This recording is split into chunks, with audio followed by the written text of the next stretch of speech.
He was from the tribe of Benjamin. He was a Pharisee, and he was the son of a Pharisee. He studied in the greatest Greek schools of his time, which is really quite an interesting thing of how God put all this plan together when you look back on it and see it unfold. Because he sat at the feet of Gamaliel, who was the greatest philosopher of the first century, and some thought that he would be the next Gamaliel of his time. But he was also a Roman citizen, and he was also zealous about persecuting Christianity. I mean, I don't know if you have stopped and thought that the man that wrote 2/3 of the New Testament that we pattern our lives by had killed Christians as a daily duty. That when other Christians would gather together the way you are this morning, he would try to find out where they were, attack them, arrest them, put them in prison, and torture them, and sometimes kill them. And yet, this man who was all of these things, God calls him to become a Christian. Now, he says in the New Testament, I was one abnormally born, which means someone who has a child that isn't born right. That's the Greek term of that word. And it has something wrong with it in its birth. And he says that because most people who became a Christian in the New Testament heard the gospel preached, they responded to it, and were taught what they were listening to, and gave their lives to Christ and became Christians. Saul of Tarsus didn't do that. He was out torturing Christians, living the way that he thought was zealous for life, and Jesus stops him dead in his tracks on the Damascus road and tells him that his life is going to change. Now, some of you, in the translation, what that means is Jesus whipped out the crowbar. Some people don't change unless it's a miracle or a crowbar. They're just hard-headed. I would be probably one of those people. You know, once I get it, I'm good. But getting started, and Jesus probably knew, hey, listen, that theory isn't going to work with him. We're just going to have to whip out the big Holy Spirit crowbar. And so we see this man abnormally born into Christianity, and that's what Paul said later. And all these other guys that followed Jesus, they were handpicked. They heard him preach. They wanted to be a part, not me. He had to convince me a different way that this is how he wanted me to live. And so here's this unique man growing up as a Jew in a Jewish circumstance in life, but being educated in the greatest scholars of the Greek education. And it makes him the perfect man for what God had a plan to do all the way from the promise of Abraham till this point in the Bible, to take the ministry of the gospel to the Gentiles. What a more perfect guy. He has all this education of the Jews. He has renounced the Jewish ways to become a Christian. And now he is going to take the gospel to God's enemies, the Jews. Wow, what an interesting man. Now, I know we get these crazy things in our mind about who Paul was. And it's kind of like George Strait. You know, all the redneck women, they just dig George. And nothing against short people, but you know, George, he's a little guy. You know, like Gage. You know, I think Gage is taller than George Strait. And like, no, I said, women, I'm not trying to fight with you. I've roped where George was. He's a little guy. And they just, oh man, women, they like George. You know, and they just don't like, they want him to be 10 foot tall and bulletproof. You know, well, you know, that's how we think. We see all these stories about the Apostle Paul, and it's got to be John Wayne. And you know what history says? He was short and fat and bald-headed. And they go, would you just stop that, Mike? I had this image of who the Apostle Paul was, and you've ruined it. Well, it's history. I'm just teaching what's there. He's still an awesome guy, even though he's short and heavy and bald-headed. Hey, you know? But what's great about it is when you look back, what a more perfect guy there couldn't have been than this man to take this ministry that nobody probably wanted to be involved in without coercion from the Lord himself. And here he is, now persecuted by the meanest man that ever lived on the planet Earth, King Nero. He wanted to get his hands on Paul, put him in prison, and we know later on he beheaded Paul. Nero was one of the world's greatest ruthless leaders that ever lived on the planet and persecuted Christianity. And now he's after Paul. And so when we come to this scripture in 2 Timothy, he's kind of like the other night. I got home from a ball game Thursday night. I was a little chilly. And it was the first time this year it's time to crank up the stove and put the feet by the stove and thaw out a little bit. Paul in this prison where it's damp, it's cold, it's wet, it's nasty. He says these words. He said in 2 Timothy 4, "Do your best to come to me before winter." I need to be warmed up by the presence of my friends, the comfort of listening to their words. And I need you to come see me before winter hits. I need you to come to me. You know, the Apostle Paul was not unlike a lot of us in a lot of ways. You know, you can take a lot of things, but there are moments in your life you need that comfort from other people. You just need it. I think we need fellowship. You know, it's so interesting. There will be people in our churches. I had a guy out in Texas, and he'd always say, "Hey, Mike, I got a new idea for our church. Here's what we need to do with the adults at the church." I said, "That's great, Tom, but you won't be there." "Well, now what's that mean?" "Because every time I plan something, you're busy going somewhere else." "Well, now, all the time?" I said, "About 90% of the time. And you always come up to me with an idea, and I do it, and you're the one not there." "Now, Mike." And so then it got to be where every time he'd come to me, he'd have an idea for a board meeting. I'd say, "Tom," he goes, I know, I'm not going to be there." Isn't that crazy how our lives have gotten? We want to do stuff, and there's things we really would like to do, and then we start looking at our calendar, and we think, well, then how are we going to do it? How is that going to fit in for our life? And churches need fellowship, like our harvest party coming up that we plan for the church. It's for you guys who need the comfort of other Christians to talk to know. And you say, "Well, Mike, why do we need that?" Well, because when you know people and work with people, it just goes so much better. And there's a lot of people in this room, you don't even know each other. There's people that have been going here. I mean, it is hilarious. You know, like Dennis could get up and talk at church and preach for me when I was gone. And people in my own family go, "Who was that guy?" "I've been going to our church for like 3 years."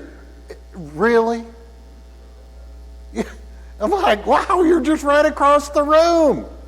You know, we need times to fellowship with each other. Like, who are you and where are you from and how'd you get here? And hey, they've got an amazing story. I know, if you'd find the time to sit down and talk with them. I mean, you know, you might not read, Trenton preached the other day. Did you know that? Yeah, I mean, it was awesome. It was incredible. And so what I'm saying is people need this in one another, and Paul is craving this in his life. At this moment where he was saying, "Listen, I need you to come and warm me up."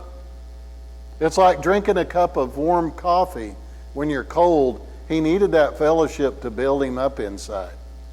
There is something refreshing about people that do that for us in our life. That little word of encouragement, that little thing that comes along, and he shares this here, and I think it's important. Look at 2 Timothy chapter 4, verse 9.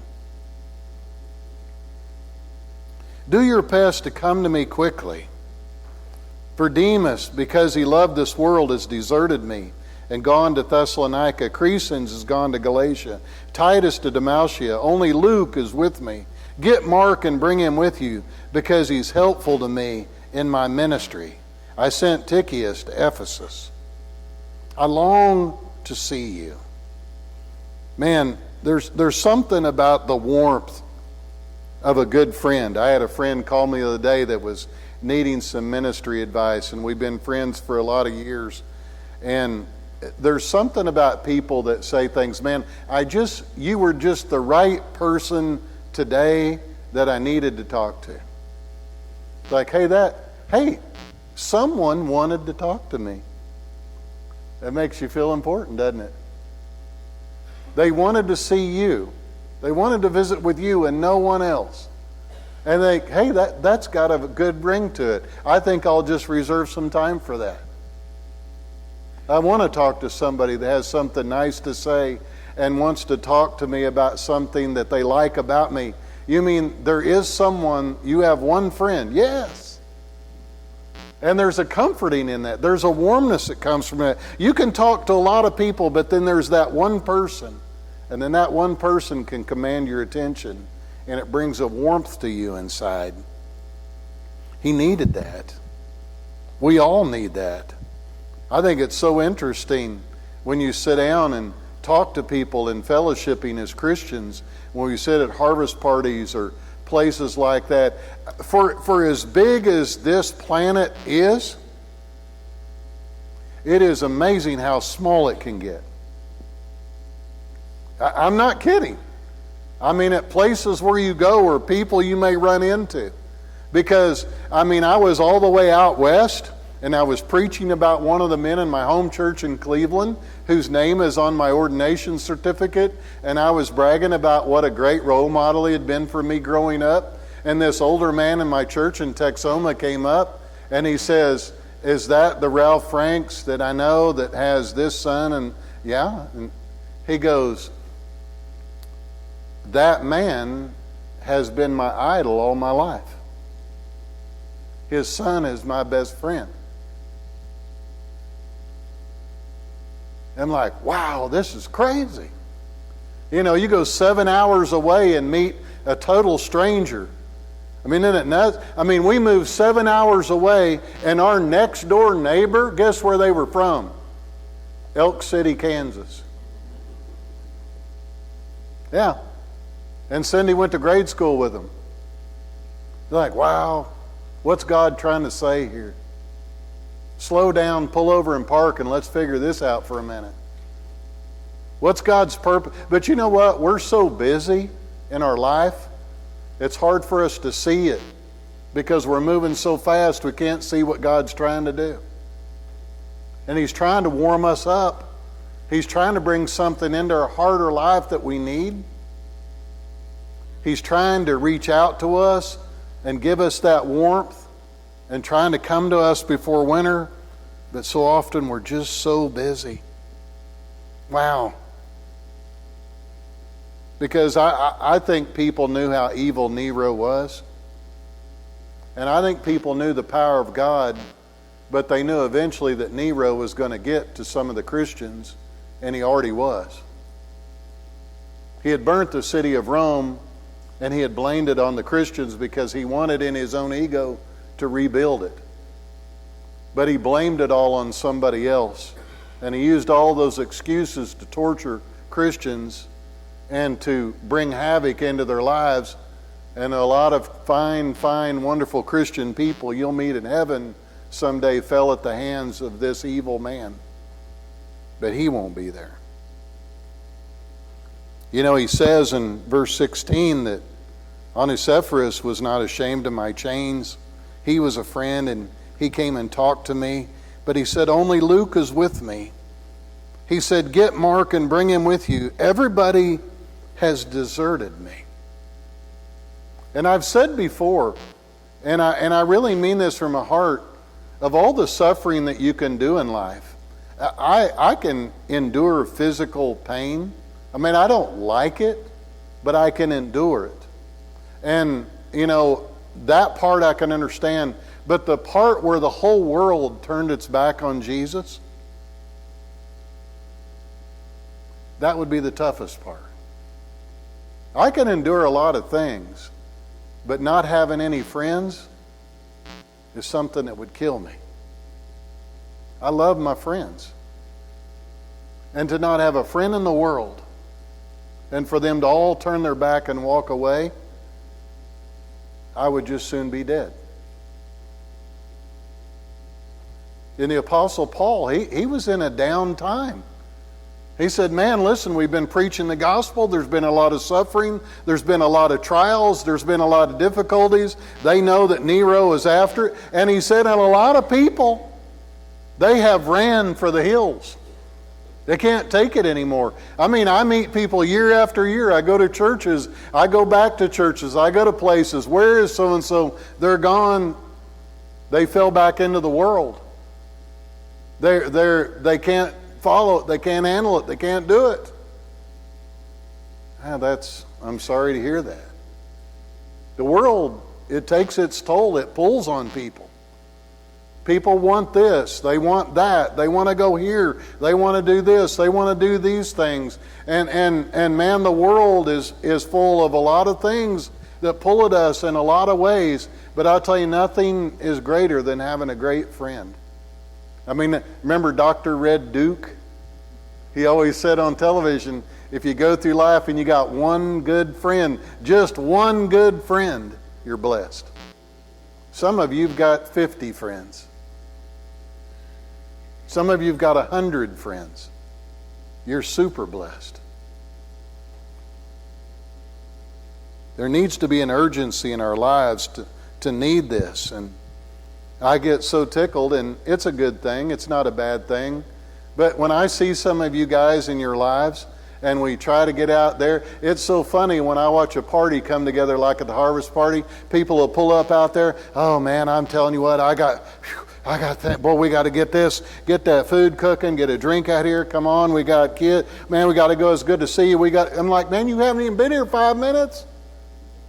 Slow down, sit down, and fellowship with someone. Is that legal? It may not be legal or not, but you sure need it. I mean, this church isn't that big, and there's a lot of people you've been going to church with a long time. You need to know their name. You need to know who they are. You need to know what their dreams are, what their goals are.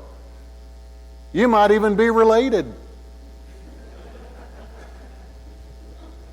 Hey, in the small towns, you never know. Hey, if you weren't born in it, you married into it, and that gets pretty close. And we need fellowship. The Bible calls it koinonia. Paul said, this brings warmth into my soul to get this. And listen, there's a lot of people in the world, they don't believe what you believe. And they have deserted Christianity. But you are a believer, and you are fellowshipping with people of like faith, and you need that to lift each other up. Because there are days it gets tough to be a Christian. There are days that you think, wow, is it even possible to be a Christian in this world as evil as it is?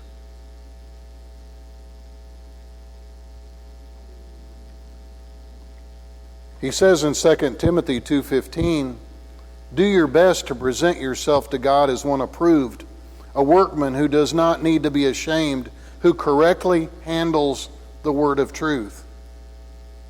He says in 1:15 and 2:18, everyone in the province of Asia has deserted me and wandered away. Philologus, Hermogenes, Hymenaeus, Philetus, Jonas, Jambres, Demas, Crescens, Titus, Alexander. He says in 4:16, everybody has deserted me. Do you know what that's like to be the last man standing? When everybody else is gone home, but not Paul. He has too much at stake. I love this about Jesus' men because it proves one of the great theories in life. even if you're not a Christian on a theory. You don't die for something that you don't believe in.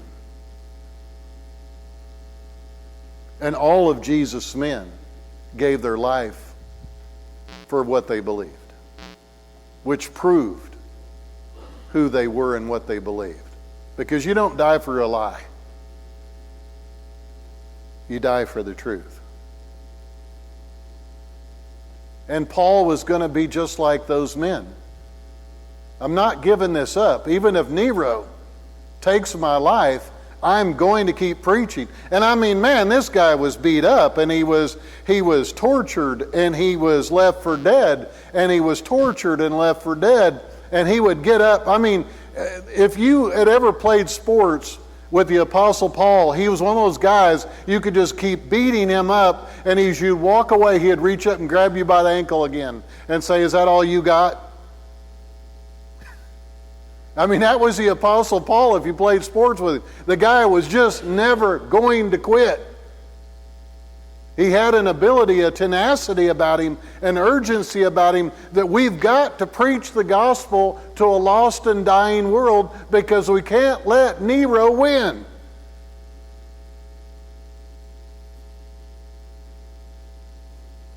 You can say what you want to say, and no one would ever know it to be true. But I'm going to be a Christian till I die. I have too much invested in my life to not be a Christian all of my life. Now, that doesn't mean just because I hold to that belief as a personal individual that will change anybody else's life. But for me, as an individual, I've got to stay true to God forever. It doesn't mean that I will always be a preacher. I have no plans of quitting the ministry. But I'm going to always walk with God and be a Christian, whether I'm a preacher or not. There's so many people, they come into Christianity and they don't see it for what it really is. And when you become a part of what Christianity is, how can you turn your back on it and walk away? I mean, here's the amazing fact that I shared the other day. The names of the people that Paul is listing in this text, they served with the Apostle Paul. Do you know what it'd like to be coach and work with Tom Landry when he was alive? How that would affect your life? Or to be around someone that was a famous coach or someone in a famous business and be with them and be around them and learn what they had learned and have the belief system of what they had. Man, that would be an incredible experience in life, because a lot of people don't even get that opportunity in life to be around someone that you can rub shoulders with to learn the greatness of what they have. It always impressed me that, and I'm a Tom Landry fan if you remember going back, but do you know the two assistant coaches on the New York Giants when they were young? One was Tom Landry, and the other one was Vince Lombardi. Isn't it interesting that both men became famous? Why? Because they had been around greatness. You know who Paul Harvey's best friend was? Childhood friend all the way through retirement? Billy Graham. Both men became famous. Why? Because they had rubbed against the greatness of another great person. And the Bible says, iron sharpens iron as one Christian sharpens another. And when two people of greatness spend time together, it rubs off. And yet here these guys were in an opportunity of greatness, and that's how strong the pull of the world is, that here they were in the middle of this greatness, and they walked away from it. You think the world isn't strong? You think the devil isn't powerful? That these guys are walking with the Apostle Paul and spending time with him in his ministry, and the devil whipped their tail. And they left him. But you know, Jesus echoes those words. When you look in Matthew chapter 24, In verse 12 it says, because of the increase of wickedness, the love of most will grow cold, but he who stands firm to the end will be saved. When Jesus was talking about the end times, we live in the end times. There's going to be a lot of things to pull people away from God. There's going to be a lot of things. I mean, you can sit down with a lot of people and say, do you love the Lord? You bet I love the Lord. You really believe in Jesus Christ? Yes. How much money would it take for you to walk away? We live in a world of money. I'll just start throwing it down. 1 million?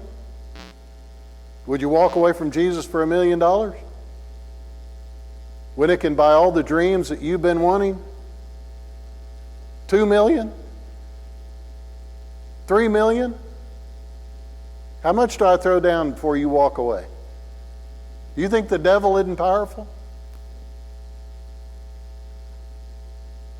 You think he doesn't know how to entice people or to tempt people to do something? And the Apostle Paul said, man, listen, these guys have been working in the Lord's ministry. They've been seeing miracles and wonders and signs and preaching and praying and been in the ministry, and they have deserted me. And here I am in jail for preaching the gospel with the meanest man in the world breathing down my neck.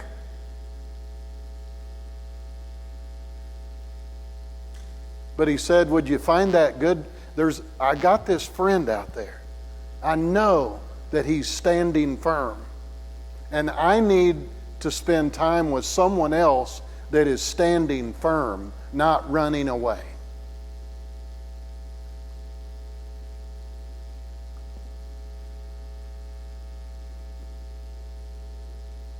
I love that in the movie Braveheart. He said, all men die, but few men ever really live. You're going to be like everybody else and run away? Or are you going to die for something you believe in?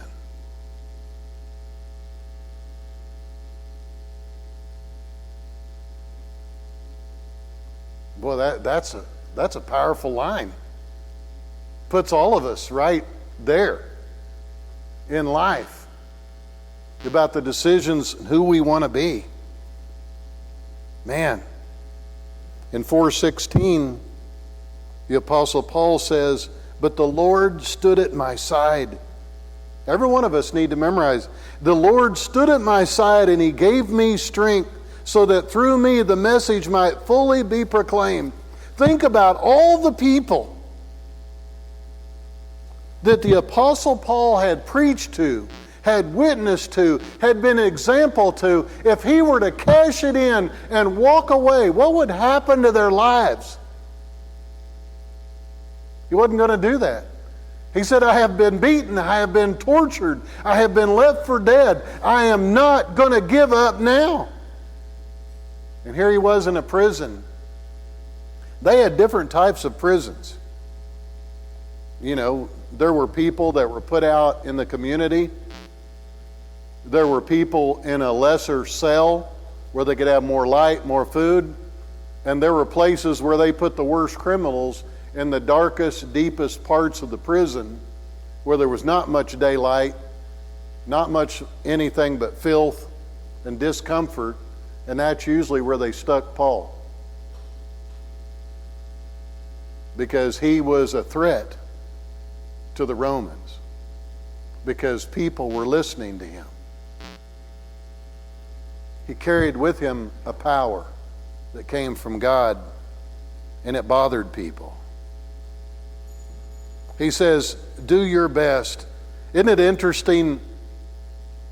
He says in verse 13, when you come, bring the cloak that I left with Corpus at Troas, and bring my scrolls, and especially the parchments. You know, I got that one special Carhartt jacket. Get that one. Boy, I like it. It's a warm one. And bring some stuff where I can write scripture. and bring some things where I can do some translating. I got some letters I need to write to some Christians. His mind was still where it needed to be, but he still wanted the warmth from a friend. I need to be around you. But isn't it interesting? All of us need to be reminded of what he said. You're not going to do this on your own. If you think that you're going to go out of here and say, I'm going to be the best Christian I can possibly be, I'm going to change my life, and you know what's going to happen? The devil is going to hit you in the back of the head with a baseball bat. You have no chance. But if you say to yourself, I'm going to let God work through me, and I'm going to go out here in the world and I'm going to pray to God and let him work through me and let him give me the strength to be the Christian that I need to be, there's how you defeat Satan. Because he cannot handle the power of God. When the power of God is in a room, that's why the devil is not here this morning. He has to wait outside. Because where 2 or 3 are gathered together, that's where the presence of the Lord is. And where the presence of the Lord is, the devil cannot be there. That's why church feels so wholesome and so wonderful. It is, because it's one of the places we can go that he is not when we're together. But when you leave this place, you got to watch out. And how you watch out is letting God work through you and trusting that strength to defeat him every day, because he can give you the strength to defeat Satan if you will use it. And Paul says, I didn't do this on my own. The Lord stood by me and gave me the strength to be the man that I am today. And every man, woman, or child needs to remember that's how it works.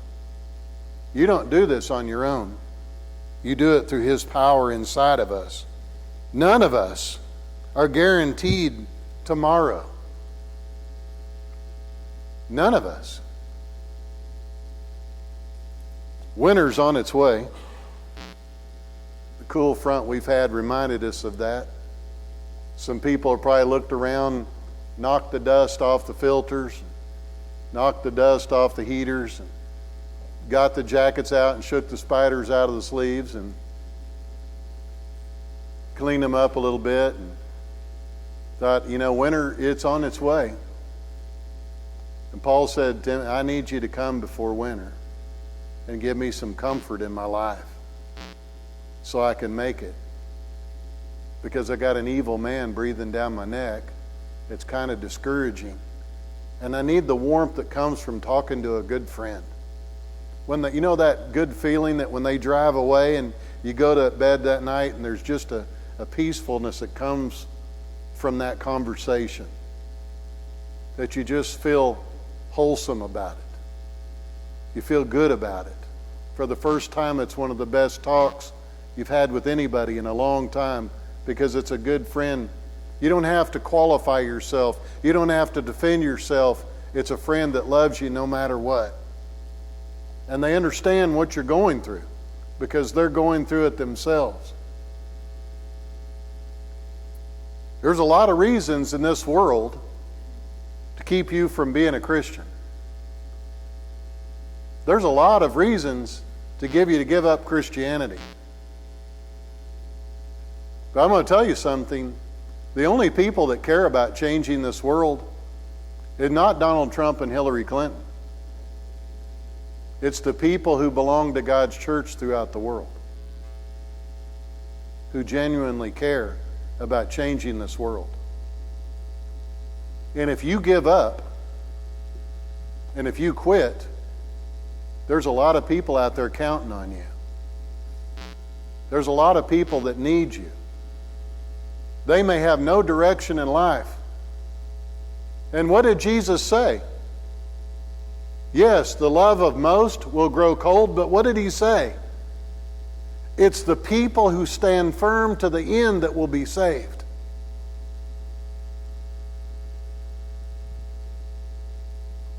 Are you going to stand firm when that cold comes? When the world doesn't agree with you? I'm sure that a lot of you that work in the workforce could raise your hands to the fact of people who don't agree with your philosophy on life compared to theirs. I'm sure a lot of you in your own families, there are people that disagree with you about living the Christian life versus the way they live in their family. I know that from experience. But I'm going to stand firm. I have come too far. God has been too good to me. I will tell you this morning, and I can only speak to this as an individual. The best thing that's ever happened to me in my life, outside of Cindy, is God. The most righteous, truest thing that I have ever known in my life is God. God is that rock, that solid thing I need in my life that is so true. In a world of uncertainty, the one thing that I know is God is true, and that He's real.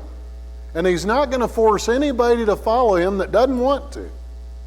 But if we will follow Him and stand firm to the end, He will reward us. And I don't need a mansion. I don't even need a barnwood mansion. If I just get a sleeping bag in the corner of heaven, I'll be tickled to death. But I know that to follow God is the right thing. And if in following God causes me to stand against the world, then I guess that's just where we draw the line. I've made that choice in my life. For you to make that choice, I know it's tough. I know it's hard. I know it's difficult. And I know there are days that you want to quit. And I know there are days that I felt just like Paul, to where, listen, man, you need the warmth of a friend to encourage you to keep on keeping on. I know all of those things. But when I look back on all of it, I will never, ever regret giving my life to Jesus Christ. There's a lot of things in my life that I might regret. That is not one of them. Because it's the greatest decision that I've ever made. And if you give your life to Jesus Christ, it will be the greatest decision you ever made. If you stand firm to the end, we will be a few. But Jesus said, broad is the gate to destruction. Narrow is the gate to eternal things. Jesus knows how tough it is to be one of the few that follow Him. But the rewards will be incredible. Because when He comes, we will be so glad that we hung in there. This morning, I don't know where you stand. As the praise band comes to sing, we always offer a hymn of invitation. And if you need to give your life to Jesus Christ and say, I know it's difficult to do this, but this is what I know that I need to do, that would be incredible. If you've drifted away, it might be a good time to come home. If you're looking for a church to join, this might be where you want to fellowship with other Christians. But I know that this is a loving group of people. And we might not do a lot of things, but the one thing we're good at is loving on people. You're not going to get in here or out here without somebody talking to you and loving on you. But we need to encourage each other and live off of that encouragement as we serve the Lord together. And if you have a decision to make this morning, feel free to come forward as we sing our invitation hymn.